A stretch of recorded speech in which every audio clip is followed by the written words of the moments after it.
மலையாளத்தில் புது முகங்களை வச்சு எடுக்கப்பட்ட ஒரு மியூசிக்கல் ட்ராமா தான் மூன் வாக். இந்த படம் எப்படி இருக்குது, இந்த படத்தோட கதை என்னன்றதை இந்த வீடியோவில் பார்த்துடலாம்.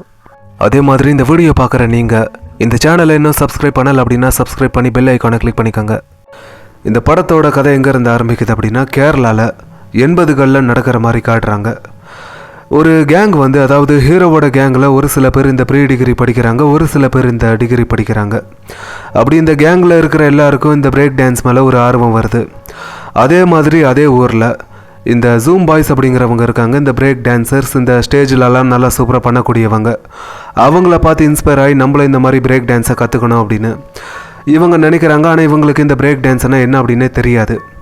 இவங்க இந்த பிரேக் டான்ஸை கற்றுக்கிட்டாங்களா இல்லையா, அது மட்டும் இல்லாமல் இந்த மூன் வாக் அப்படிங்கிற டீம் எப்படி உருவாச்சு, இவங்க எப்படி அதை உருவாக்குனாங்க அப்படிங்கிற இதெல்லாம் தான் இந்த படத்தோட கதை. இந்த படத்தில் இந்த மியூசிக்காக இருக்கட்டும், டான்ஸாக இருக்கட்டும், இதெல்லாமே இந்த படத்தில் ரொம்ப கம்மியாக தான் காமிச்சிருக்காங்க. அதுலேயும் இந்த படத்தில் வர அந்த மியூசிக்கெல்லாம் ஒரு சில மியூசிக் நல்லா இருக்குது, ஒரு சில மியூசிக் நல்லா இல்லை. அப்படி அந்த ஒரு சில மியூசிக்கும் இந்த படத்தில் வர அந்த டான்ஸ் எல்லாம் தான் இந்த படத்துக்கு ஒரு பெரிய ப்ளஸ் அப்படின்னா.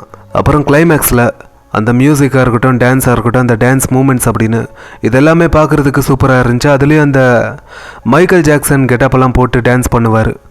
அந்த சீன்ஸ் எல்லாம் இந்த படத்துக்கு ஒரு மிகப்பெரிய ஹைலைட் அப்படின்னே சொல்லலாம். மற்றபடி இந்த படத்தை ஆரம்பிக்கும் போதே ஒரு ஃப்ளோவில் கொண்டு போயிருப்பாங்க. அந்த இடங்களில் இந்த காதல் மோதல் அப்படின்னு இந்த மாதிரி விஷயங்களெல்லாம் வச்சுருப்பாங்க. அதை அப்படியே இந்த கிளைமேக்ஸ் வரைக்கும் கொண்டு போயிருப்பாங்க.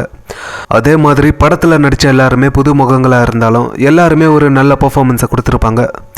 மொத்தத்தில் இந்த படத்தை கண்டிப்பாக ஒரு தடவை ட்ரை பண்ணலாம் உங்களுக்கு இந்த டான்ஸ் படங்களெல்லாம் பிடிக்கும் அப்படின்னா.